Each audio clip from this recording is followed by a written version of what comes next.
Voilà, je demanderai au dernier de prendre place, s'il vous plaît. L'heure est avancée. Et je vous encourage, comme j'ai l'habitude de le faire, je suis peut-être le seul, de dire à votre voisin à gauche, à droite, devant et derrière, de le saluer, de lui dire bonjour. Et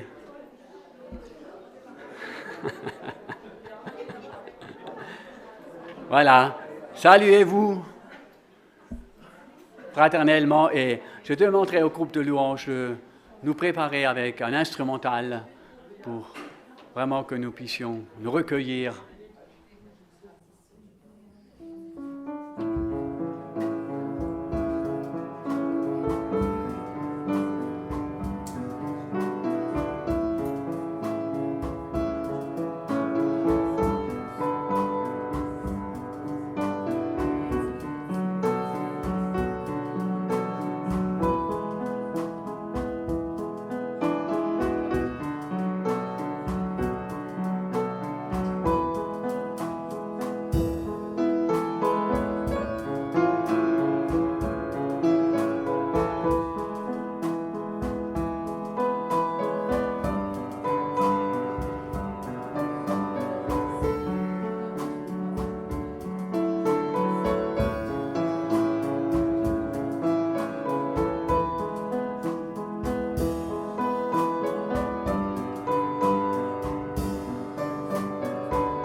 Merci.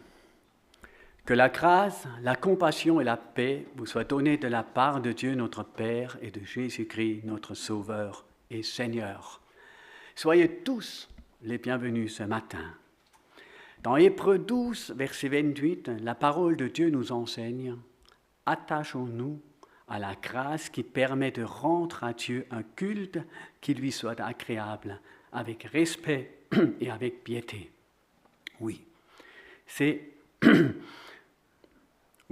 la mort de Christ à la croix qui nous permet de rendre un culte à notre Dieu 3 fois saint. Et c'est ce que nous voulons faire ensemble ce matin, lui rendre un culte. Et je vous propose, pour ceux qui peuvent, de vous lever pour chanter le premier chant, Christ nous précédant, et nous resterons debout pour la prière. Nous voulons vraiment aussi encourager notre groupe de louanges ce matin. Ce n'est pas évident pour eux, mais voilà, nous voulons louer ensemble notre Seigneur, et c'est ça l'essentiel.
Seigneur, rappelle-nous que nous ne nous appartenons pas, car tu nous as rachetés à un grand prix que toi seul pouvais payer à notre place. Merci pour cette grâce immense. Merci pour ta présence parmi nous. Rends-nous conscients de cela. Rends-nous conscients que tu es là, au milieu de nous. Que ton esprit nous guide et nous conduise dans notre vie quotidienne, pour que nous soyons attentifs à ta voix et à tes prescriptions. Aide-nous à mettre en pratique ton enseignement. Fortifie, encourage et bénis nos aînés. Soutiens et renouvelle-les, car ils ne peuvent plus être parmi nous. Seigneur, oui, bénis-les tout spécialement. Au nom de Jésus, notre Sauveur. Amen. Vous pouvez prendre place.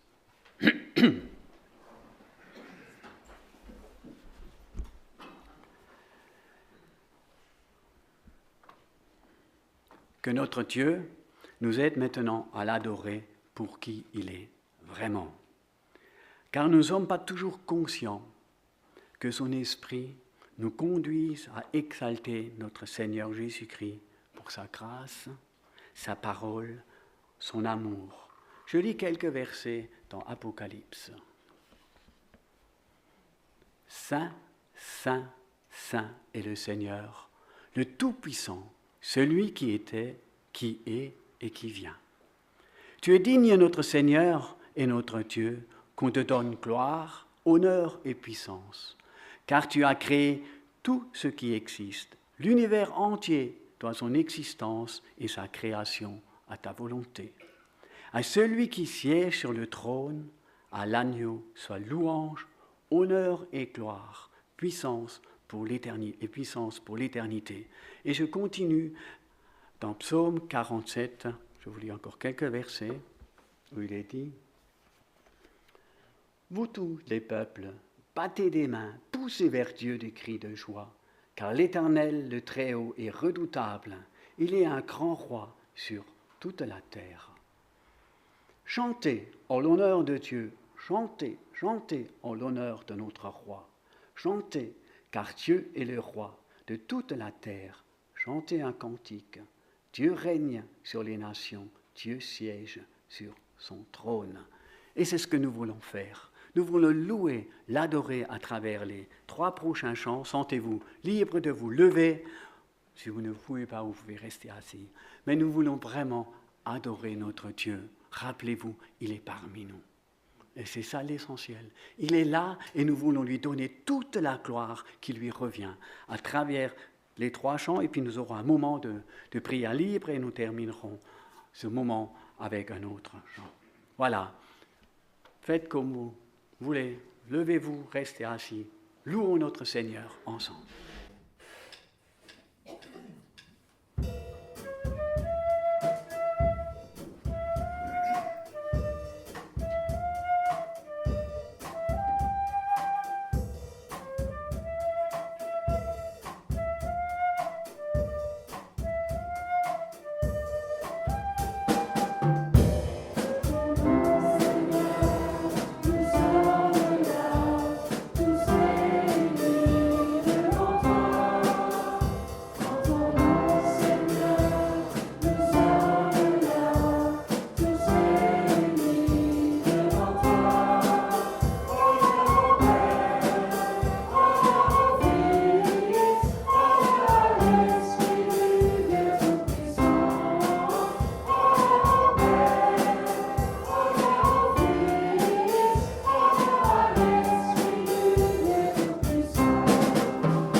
Et adorons et remercions maintenant avec nos propres paroles.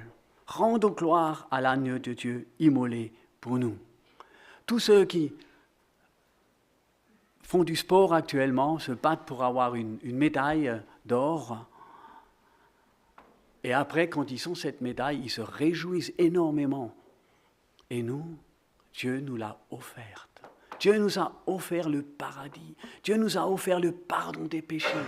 Dieu est au milieu de nous. Est-ce qu'on peut être insensible à cela? Je pense que non. Prenons un moment où nous voulons vraiment louer et remercier Dieu avec nos paroles. Un simple merci. Oui, nous voulons l'adorer, lui, l'agneau de Dieu immolé pour nous. Louons et adorons notre Seigneur.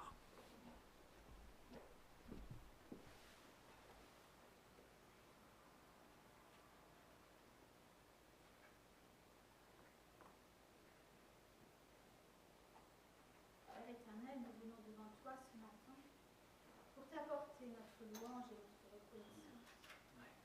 Merci, notre Dieu, pour tout ce que tu as fait pour nous, pour le salut que tu nous as offert en Jésus, pour cette porte de l'espérance que tu as ouverte devant nous, pour ce chemin que tu nous traces quotidiennement, pour ton amour que tu déverses sur nous, sur nos vies.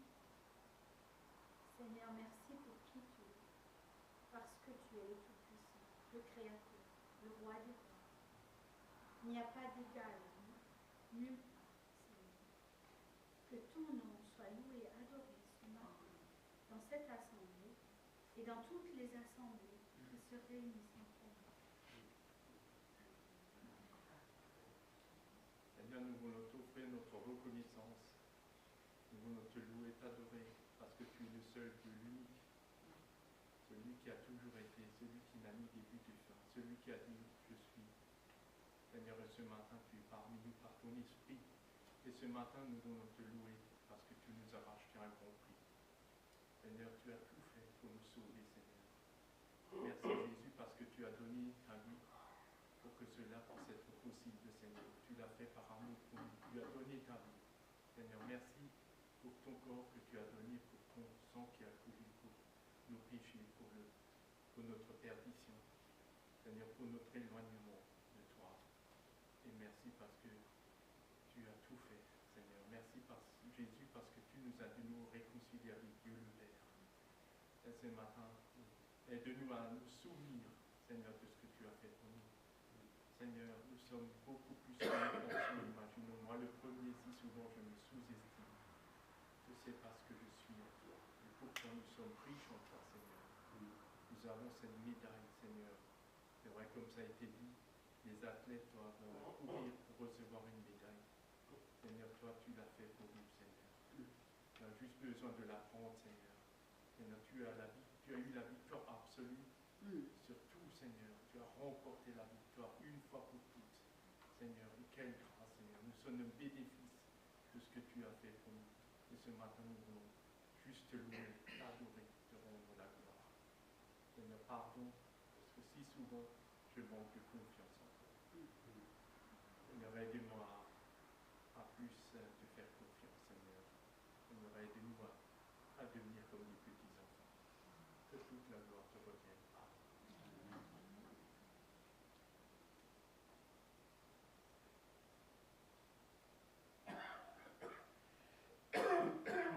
toi, Seigneur Jésus, revient toute la gloire, tout l'honneur, la puissance. Seigneur, nous voulons vraiment te louer et t'adorer, parce que tu es l'alpha et l'oméga. Tu es celui qui a pris notre place, qui a subi la colère du Père, qui a subi la colère qui nous était destinée. Seigneur, tu l'as prise sur toi. Et Seigneur, tu nous as vraiment sauvés de l'éternité dans les souffrances éternelles. Nous voulons te louer, Seigneur Jésus, parce que, Seigneur, tout est donné toi, Seigneur, sans que nous le méritions. Et merci, Seigneur Jésus, parce que tu as lutté pour nous et tu as vaincu pour nous.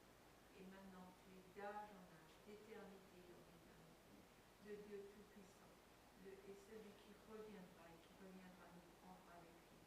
Et nous serons à jamais avec toi. Quelle grâce, quel privilège, nous te louons et nous t'adorons.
Seigneur, à qui irions-nous?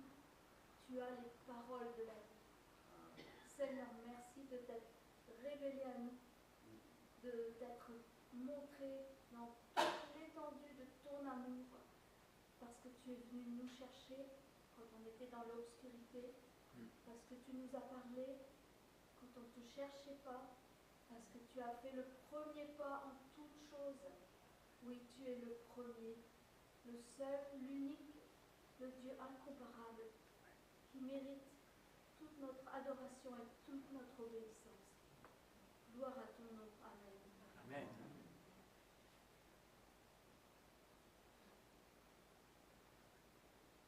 Nous te louons, notre Dieu, parce que tu es un Dieu grand, tu es un Dieu puissant, merveilleux. Tu as créé le ciel et la terre. Tu as fait une création extraordinaire. Et toi, tu es encore plus grand que cette création. Seigneur, nous ne pouvons comprendre l'étendue de tes pouvoirs. Nous sommes petits, misérables, mais nous pouvons croire et te faire confiance parce que tu t'es montré proche, tu t'es montré compatissant. Au travers de Jésus, tu nous as donné cette possibilité de salut, cette occasion de nous approcher de toi en étant pardonnés. Seigneur, notre Dieu, nous te louons, nous te remercions pour tout ce que tu as fait pour nous au travers de ton Fils Jésus. À lui, à toi soit la gloire, l'hommage, la reconnaissance. Amen. Amen.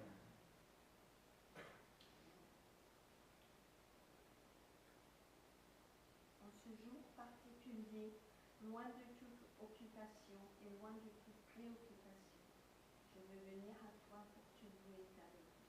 Te remercier pour ta présence au milieu de nous, te remercier pour ta présence dans ma vie, pour tout ce que tu as déjà fait pour moi, pour tout ce que j'ai pu accepter dans mon cœur, pour le chemin parcouru avec toi. Louange, gloire, honneur à toi. Merci Seigneur Jésus.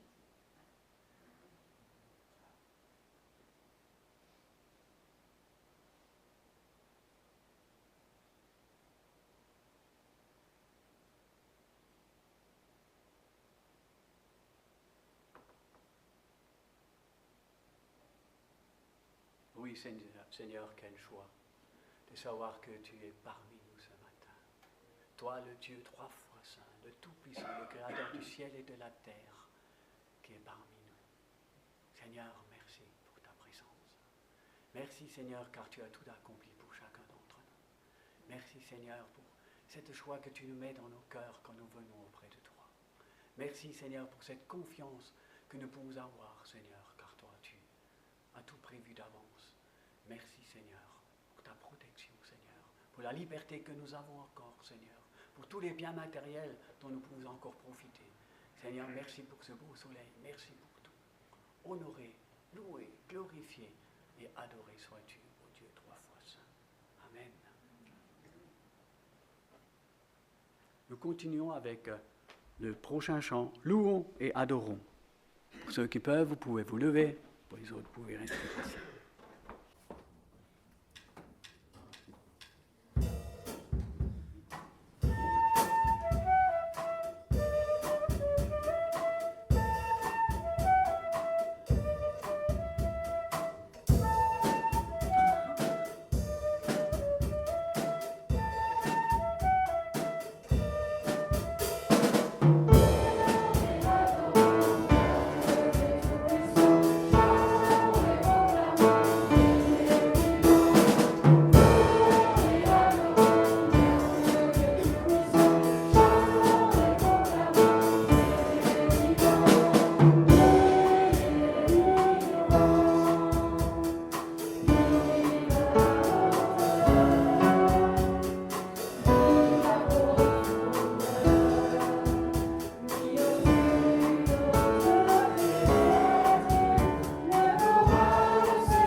Si nous ouvrons la Bible, sommes-nous toujours conscients que c'est la parole de Dieu, que c'est Dieu qui parle, pas un homme, et sa parole est la vérité, elle est juste, elle est toute puissante, par elle tout a été créé. Combien de fois je ne prends pas cette parole au sérieux? Je manque de respect vis-à-vis d'elle. Je la lis pour l'avoir lue et ne laisse pas Dieu me parler au travers d'elle. Dans 2 Corinthiens 13, verset 5, la parole nous enseigne. Examinez-vous vous-même pour savoir si vous êtes dans la foi. Mettez-vous vous-même à l'épreuve. Ne nous laissons pas guider par les circonstances de la vie, mais prenons au sérieux cette parole. Examinez-vous. Il est bon de le faire de temps à autre.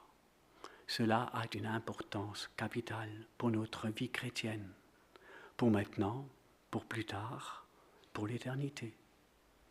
Dans Romains 13, au verset 14, nous lisons « Ne vous mettez pas en souci de la chair pour en satisfaire les convoitises. » Il est important de réfléchir sur notre mode de vie et de couper avec notre ancienne vie. Tout pont que nous refusons de couper donne à Satan une invitation et un accès pour revenir dans notre vie. L'arme la plus efficace dont l'ennemi dispose contre nous, c'est nous-mêmes. Oui, c'est nous-mêmes. Notre vieille nature doit être ramenée chaque jour au pied de la croix et la prière en est le moyen. Parler avec Dieu est une nécessité quotidienne. Il nous répond au travers de sa parole. Mais si nous ne la lisons que superficiellement et de temps à autre, comment voulons-nous connaître sa volonté? Quand nos pensées sont toujours tournées vers les biens terrestres, vers notre sécurité financière, vers notre réputation ou vers la place que nous convoitons, nous perdons de vue celui que nous suivons et nous empêchons les autres de le voir, lui, notre Sauveur. En ce faisant, nous nous éloignons de la croix de Christ. C'est pour cela que la parole de Dieu nous demande de nous examiner de temps à autre, de nous pencher sur la question de notre engagement envers Dieu et de la présence du Saint-Esprit en nous. Sommes-nous de vrais disciples ou faisons-nous seulement semblant de l'être sans réellement nous engager? Le choix nous incombe. Appliquons-nous le message de Dieu avec choix dans certains domaines, mais refusons-nous d'en tenir compte dans d'autres? En prenant position pour Christ, nous nous démarquons forcément du monde. La vie à laquelle Christ nous appelle à vivre serait humainement impossible à vivre s'il n'avait pas donné sa vie pour nous. Tout est préparé d'avance. Quelle grâce! Celui qui connaît la fin de toute chose dès le commencement veut nous conduire personnellement. Et je relis. Celui qui connaît la fin de toute chose dès le commencement veut nous conduire personnellement.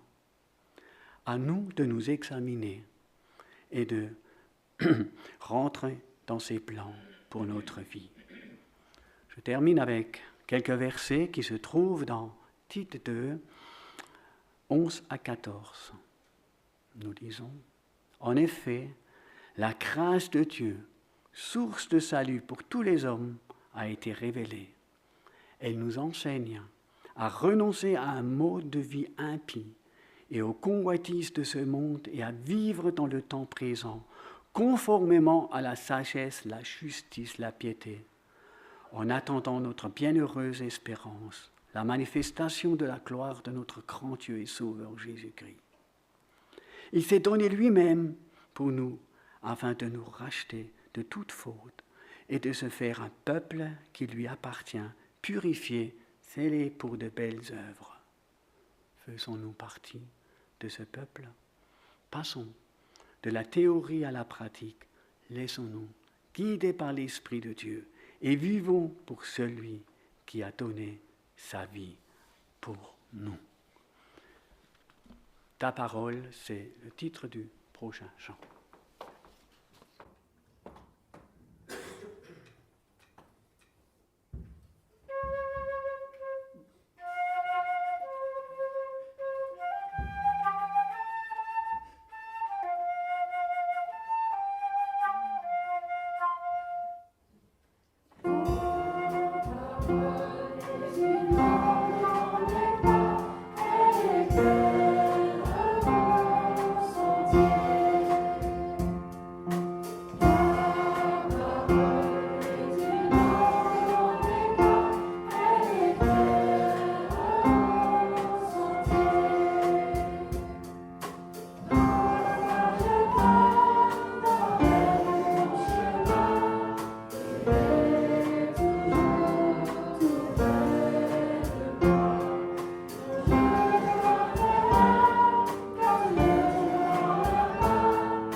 Comme il n'y a pas d'enfants, donc il n'y a pas d'école du dimanche.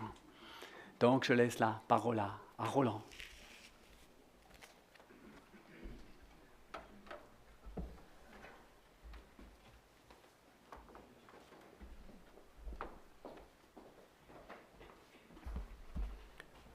Bonjour à chacun. Quelques nouvelles du camp. Le camp est comme rempli. Nous sommes 32 inscrits, une 33e personne a téléphoné et il reste encore une chambre. Voilà. J'ai téléphoné à la maison, au Tabor, et ils m'ont dit vous pouvez avoir toutes les chambres disponibles. Donc on pourrait dépasser les 30, on va dépasser les 30 cette fois-ci. Et c'est très bien. Les reconnaissances ont été faites, les randonnées sont validées, reste à préparer les soirées, les études bibliques, mais il y a encore du temps pour ça. Voilà, je n'ai pas une prédication, j'en ai deux. Mais rassurez-vous, je ne vais en faire qu'une seule, à moins que... Non. Alors, ce sont deux prédications sur Joseph, et la deuxième, vous l'aurez la semaine, dans 3 semaines, quand je prêcherai à nouveau, au mois d'août. Alors, on aime bien l'histoire de Joseph. Vous savez pourquoi ? Parce que, oui, Sabine ? Ça finit bien, et c'est pas tout. Il lui arrive plein de tuiles à ce garçon. Et chaque fois, il s'en sort, mais d'une façon merveilleuse. Parce que Dieu est avec lui et parce qu'il obéit. Il fait ce qu'il faut, et pourtant il a tuile sur tuile. Il est jalousé par ses frères, qui en arrivent à le détester, parce qu'il est le préféré du papa. Il le jette dans une citerne pour le tuer. Il manque de mourir. Et il est sauvé in extremis par Ruben, et ensuite il est vendu comme esclave. Pas drôle, alors qu'il était missionné par son père pour prendre soin des troupeaux, pour aller voir ses frères. Bon. Chez Potiphar, rebelote. Il est bien vu du patron, du chef.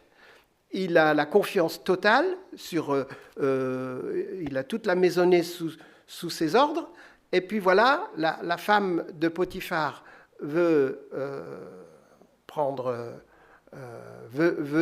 coucher avec lui, pour être clair, et il dit non. Et c'est là que tout s'écroule à nouveau. Et il est en prison. En prison, il pourrait se dire c'est pas drôle, Seigneur, d'être ton serviteur, parce que chaque fois, ça finit mal. Mais là, encore une fois, il a la confiance du chef de la prison. Et il devient le chef des prisonniers. Et il a la confiance de ce chef, et il entre en contact avec les chansons du roi, avec le panetier, et puis il arrive à se faire connaître comme ça de Pharaon. Mais nous allons avancer dans l'histoire, que j'intitule « Joseph et les songes », mais il y aura d'autres choses que Joseph et les songes. Genèse 37. Les songes jouent un grand rôle dans l'histoire de Joseph. Il est 3 fois question de songes. D'abord, ses propres songes quand il était petit. Ensuite, les songes du panetier et de l'échanson, alors que Joseph était en prison. Et enfin, les songes du Pharaon qui vont amener Joseph à une place considérable, intendant de toute l'Égypte. Vous remarquerez que ces songes vont toujours par 2, comme si Dieu voulait dire « Non, ce n'est pas un rêve banal, c'est moi qui te parle, ce n'est pas le fruit de ton imagination. » D'ailleurs, dans 41, 32, Joseph va dire au Pharaon, « Si Pharaon a vu le songe se répéter une seconde fois, c'est que la chose est arrêtée de la part de Dieu et que Dieu se hâtera de l'exécuter. » Les songes de Joseph, Genèse 37, 5 à 11. Joseph eut un songe et il le raconta à ses frères. Ça, c'est peut-être une maladresse de sa part. Il aurait peut-être été plus sage de ne pas en parler. Qui le haïrent encore davantage. Il leur dit, « Écoutez donc ce songe que j'ai eu. Nous étions à lier des gerbes au milieu des champs, et voici, ma gerbe se leva et se tint debout, et vos gerbes l'entourèrent et se prosternèrent devant elle. » Tout le monde a compris, il n'y a pas besoin d'explication. Et Joseph aussi a compris. Joseph était plus un petit garçon, il avait 17 ans. Il savait quand même que ça allait être mal interprété, cette affaire. « Est-ce que tu régneras sur nous ?» lui dirent ses frères. « Est-ce que tu nous gouverneras ?» Et ils le haïrent encore davantage à cause de ses songes et à cause de ses paroles. Et il eut encore un autre songe. Et il le raconta à ses frères. Et il dit, « J'ai eu un autre songe, voici, le soleil, la lune et 11 étoiles se prosternaient devant moi. » Et il le raconta à son père. Et son père le réprimanda et lui dit, « Que signifie ce songe que tu as eu? Faut-il que nous venions, moi, ta mère et tes frères, nous prosterner à terre devant toi ?» Ses frères eurent de l'envie contre lui. Je pense que le mot est faible. Ses frères eurent de la jalousie, eurent envie de de l'écrabouiller. Hein? Ouais. Et son père garda le souvenir de ces choses. Oui, Joseph a compris le sens de ses songes, aussi bien que ses frères et son père. Sa mère Rachel était déjà morte à ce moment-là. Alors, était-il judicieux de rapporter ses songes à ses frères? Peut-être que non, mais voilà. C'était Dieu qui voulait cela et qui lui a donné par avance une sorte d'assurance sur la vie en lui disant ne t'inquiète pas, ça va bien se terminer. Tu vas avoir des hauts et des bas, mais au bout du compte, je suis là. Joseph a-t-il manqué de psychologie, de retenue peut-être? Toujours est-il que ces songes vont être la goutte d'eau qui feront déborder le vase. Les frères jaloux, excédés par les prérogatives de Joseph et la faveur qu'il avait auprès du père. Il avait une tunique multicolore. L'ont pris en grippe et décident de se débarrasser de lui. Lorsque Joseph est envoyé vers ses frères, vous savez, vous connaissez l'histoire aussi bien que moi, voici le faiseur de songes qui arrive. Tuons-le et jetons-le dans une de ces citernes. Il est sauvé in extremis par Ruben, qui voulait le retirer de la citerne et le libérer. Mais voilà, ça n'est pas arrivé comme cela. Il est donc mis dans la citerne vivant et il sera vendu à des Ismaélites, qui sont des cousins lointains, mais bon, qui l'emmènent en Égypte et qui le vendent. Joseph vendu à Potiphar, dont il devient l'intendant, j'ai déjà dit ça. Et puis il échoue en prison et c'est là qu'il rencontre le chef des échansons et le chef des panetiers du Pharaon. L'échanson, c'est celui qui sert le vin et le panetier sert le pain. Et nous lisons dans Genèse 40 un passage assez long. Peut-être je vais raccourcir un peu. L'échanson et le panetier du roi d'Égypte qui étaient enfermés dans la prison eurent tous les deux un songe, chacun le sien, pouvant recevoir une explication distincte. Joseph étant venu le matin vers eux, les regarda, et voici, ils étaient tristes. Alors il questionna les officiers du Pharaon qui étaient avec lui dans la prison de son maître, et il leur dit « Pourquoi avez-vous mauvais visage aujourd'hui ?» Ils lui répondirent « Nous avons eu un songe, et il n'y a personne pour l'expliquer. » Et Joseph leur dit « N'est-ce pas à Dieu qu'appartiennent les explications? Racontez-moi donc votre songe. » Le chef des échansons raconta son songe à Joseph. « Dans mon songe, il y avait un cep devant moi. Ce cep avait 3 sarments.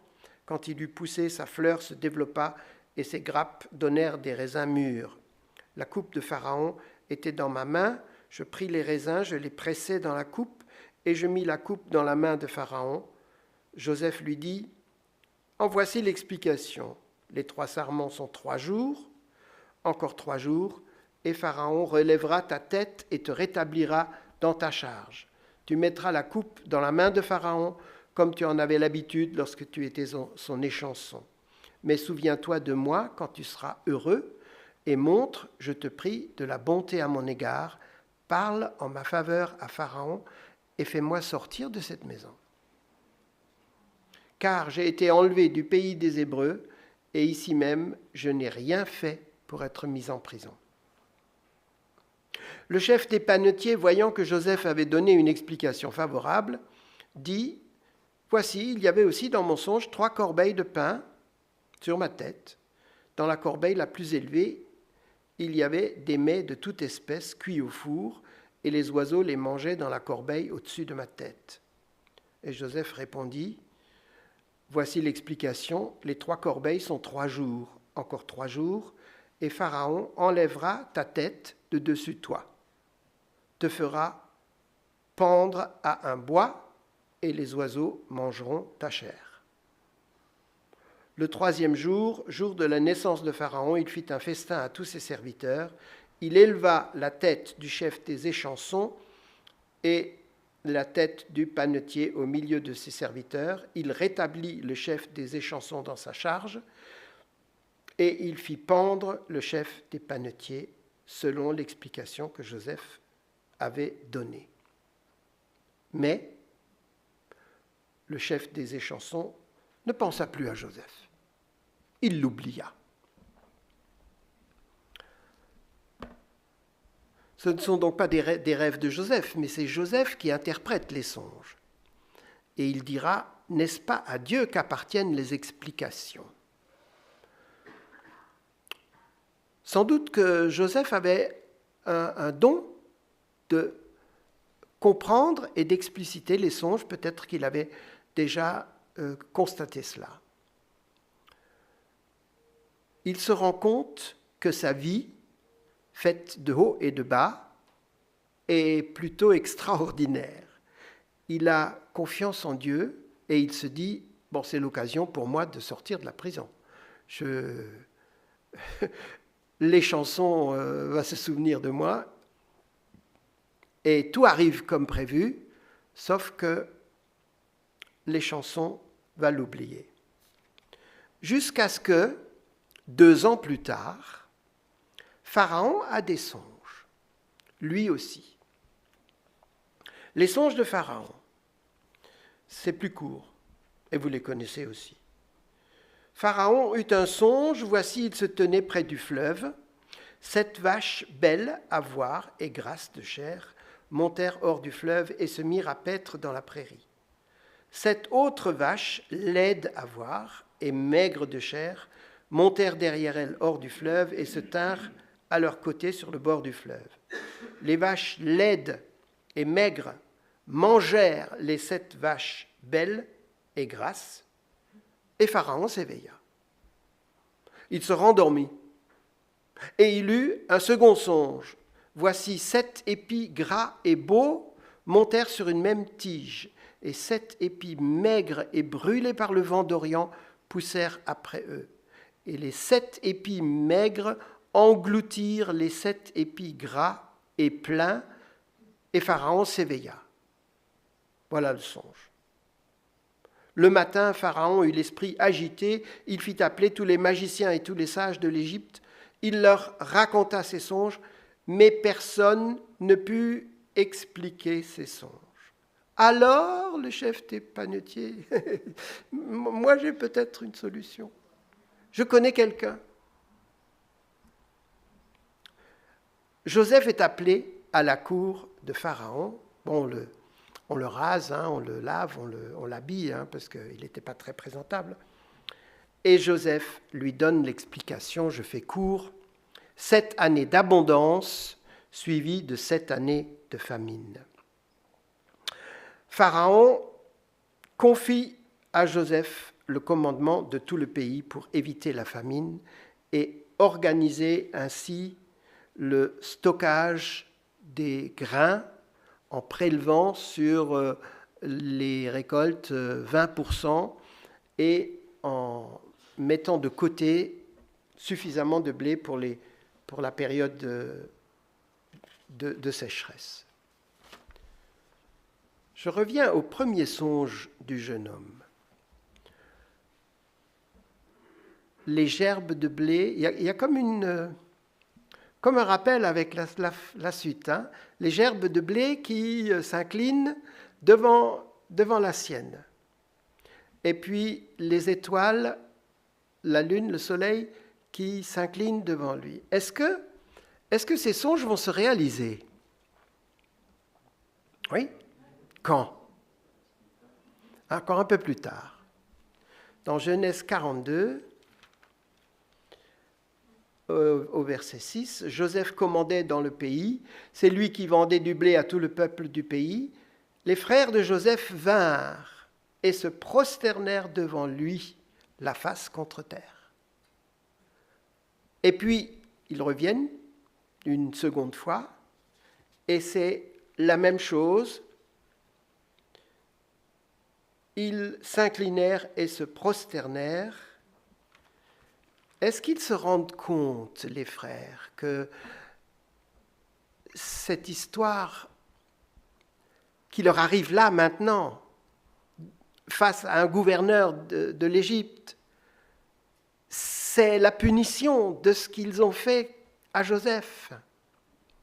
Oui, ils se dirent alors l'un à l'autre, « Oui, nous avons été coupables envers notre frère, car nous avons vu l'angoisse de son âme quand il nous demandait grâce, et nous ne l'avons point écouté.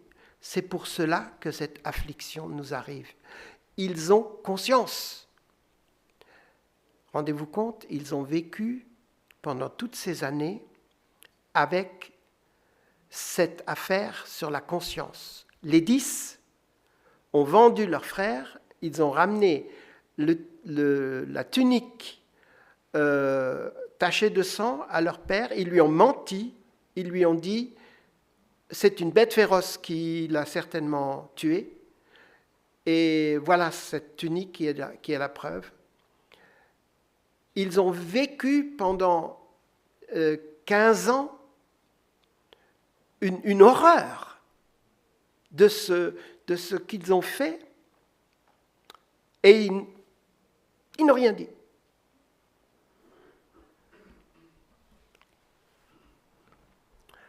Ils ont compris que c'est Dieu qui les punit, mais ils n'ont pas encore compris que Dieu va changer le mal en bien. Dans Genèse 45, 3 à 8, lors de leur retour en Égypte, Joseph va se faire connaître à eux. « Je suis Joseph. Mon père vit-il encore ?» Les frères ne disent rien. « Approchez-vous de moi. Je suis Joseph, votre frère, que vous avez vendu pour être mené en Égypte. Maintenant, ne vous affligez pas et ne soyez pas fâchés de m'avoir vendu pour être conduit ici, car c'est pour vous sauver la vie que Dieu m'a envoyé devant vous. » Dieu change le mal en bien. Joseph, le préféré de son père, qui disparaît mystérieusement pour réapparaître 15 ans plus tard à la tête de l'Égypte, le pays le plus peuplé, le plus puissant, à la civilisation la plus brillante, c'est une destinée inimaginable, extraordinaire. Joseph est le préféré de son père, et il le sait bien. Mais il est aussi celui qui est choisi par Dieu pour accomplir son plan. Quel est le plan de Dieu ? Amener la famille de Jacob en Égypte pour la protéger de la famine. Mais il y a peut-être encore une suite à ce plan. Pour pouvoir retirer les Hébreux de l'Égypte 4 siècles plus tard, avec Moïse, pour pouvoir leur donner la loi, le tabernacle, la terre promise, pour créer avec ce peuple des liens particuliers qui en feront pour toujours le peuple élu de Dieu, un peuple qui doit être un exemple pour tous les autres.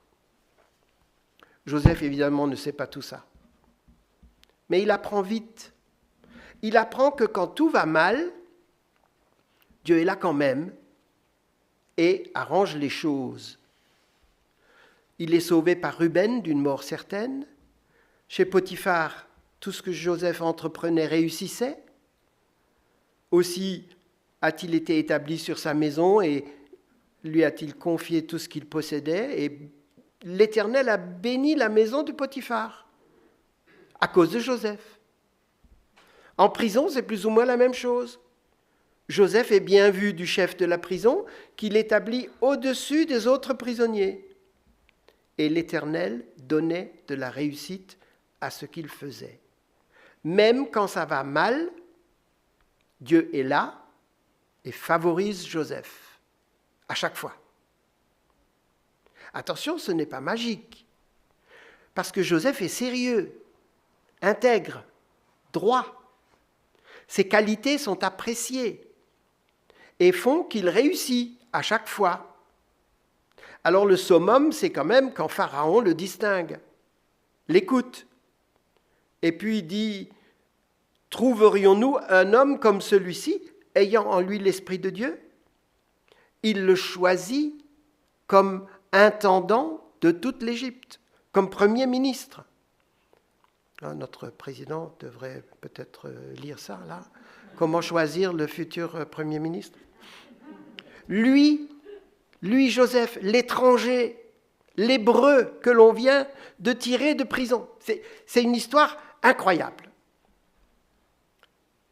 Je t'établis sur ma maison et tout mon peuple obéira à tes ordres. Je te donne le commandement de tout le pays d'Égypte. Un anneau, des habits de fin lin, un collier d'or, un char, une femme et un gros travail. Stocker des céréales pendant 7 ans pour faire face à la famine qui allait survenir. Ce parcours extraordinaire me fait penser à celui de Jésus. L'humilité, l'obéissance, la réussite, la persécution, la mort. Alors Joseph n'est pas mort, mais il est passé tout près de la mort. La résurrection, la sortie de prison ou la sortie de la citerne, et puis la gloire. La gloire. Joseph va dire à ses frères, retournez chez papa. Dites-lui ce que vous avez vu, racontez-lui ma gloire. Dites-lui que je suis le numéro 2 en Égypte, et que tout le monde m'obéit. Joseph est une image de Christ. Joseph est une sorte de prototype de Christ. Et nous les chrétiens, que sommes-nous? Alors nous ne pouvons pas être des prototypes puisque nous venons après, mais nous pouvons être des images de Christ. Oui, nous devons refléter Christ, le prendre pour modèle, nous inspirer de ce qu'il a fait, l'imiter. Tout dans la parole nous invite à nous détourner de nous-mêmes, comme avait dit Henri, et à contempler Christ et à le laisser nous transformer et nous inspirer. À la fin du Moyen-Âge, un livre anonyme en latin s'appelait « L'imitation de Jésus-Christ ». Il a eu un succès énorme. Il a été traduit, bien sûr, en d'autres langues, en français, par Corneille. Paul dira « Soyez mes imitateurs, comme je le suis moi-même de Christ ». Dans Éphésiens 5. Prenons Joseph comme exemple. Dieu ne nous promet pas une vie facile, sans embûches, mais il nous promet sa présence en toutes circonstances.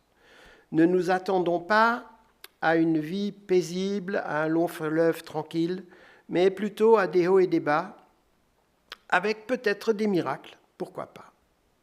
Dieu utilise des expériences diverses dans nos vies pour nous amener à des bénédictions. Dans la vie de Joseph, c'était la citerne, c'était la prison, c'était l'injustice, mais au bout, il y avait chaque fois une bénédiction. De même, Dieu nous dit dans le Sermon sur la montagne, vous êtes le sel de la terre, vous êtes la lumière du monde. Que votre lumière luise ainsi devant les hommes, afin qu'ils voient vos bonnes œuvres et qu'ils glorifient votre Père qui est dans les cieux. Voilà le plan de Dieu pour nous. Nous ne sommes pas juste sauvés pour être sauvés, nous sommes sauvés pour être utiles, pour être des serviteurs. Alors, un passage qui est plus difficile à mettre en pratique, aimez vos ennemis, bénissez ceux qui vous maudissent, faites du bien à ceux qui vous haïssent et priez pour ceux qui vous maltraitent et vous persécutent, afin que vous soyez fils de votre Père qui est dans les cieux. En conclusion, je lis dans Matthieu 6, « 33 ».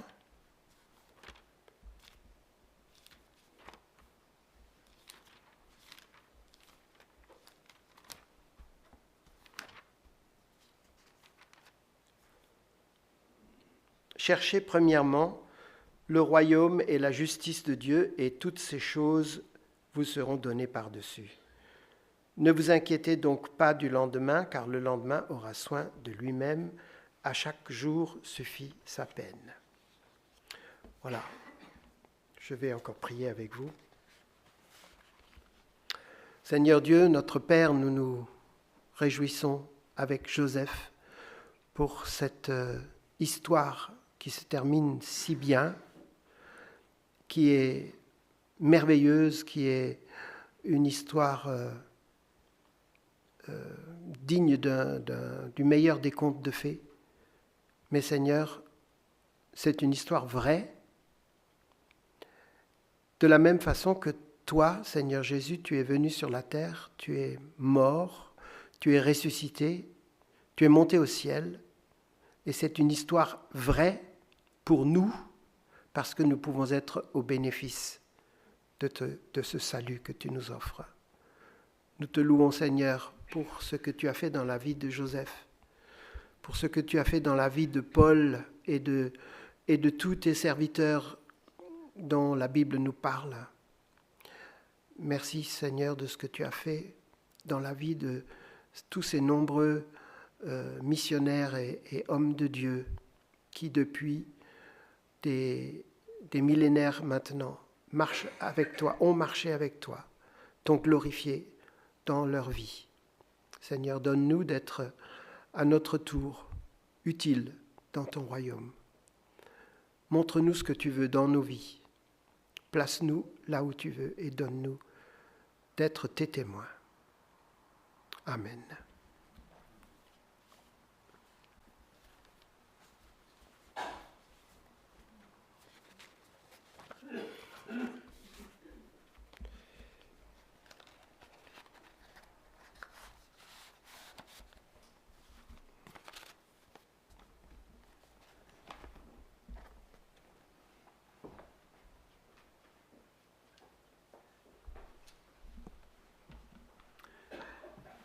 Merci Roland pour cette parole que nous avons entendue tellement riche. Mais comme j'ai déjà dit, mettons cette parole en pratique. Ne l'écoutons pas seulement, mettons-la en pratique. C'est ça l'essentiel. Et encore merci Roland pour cette parole. Je viens aux annonces. J'aimerais encore préciser qu'il y a une feuille à l'extérieur pour l'école du dimanche pour le mois d'août.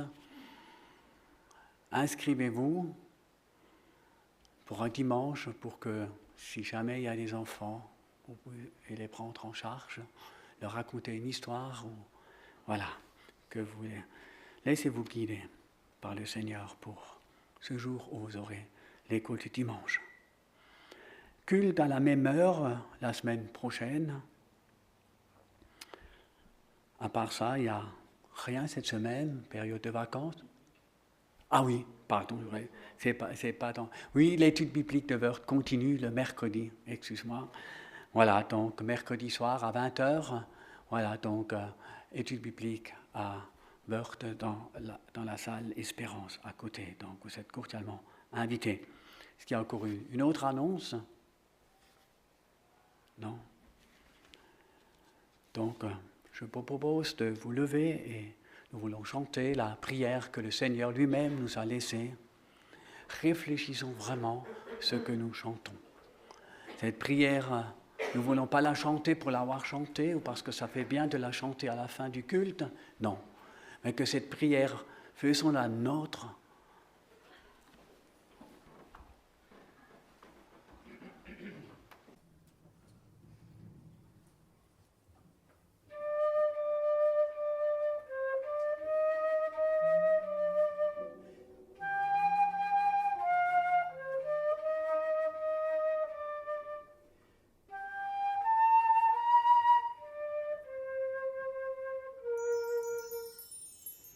Notre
Dans chacun, verset 22, il est dit, mettez en pratique la parole et ne vous contentez pas de l'écouter. Je vous encourage à vraiment mettre sa parole en pratique durant cette semaine. Que Dieu vous bénisse et vous accompagne. Bon dimanche et bonne semaine à vous tous. Et encore un grand merci au groupe de Lyon. Ce n'est pas évident pour eux, mais nous voulons les remercier spécialement.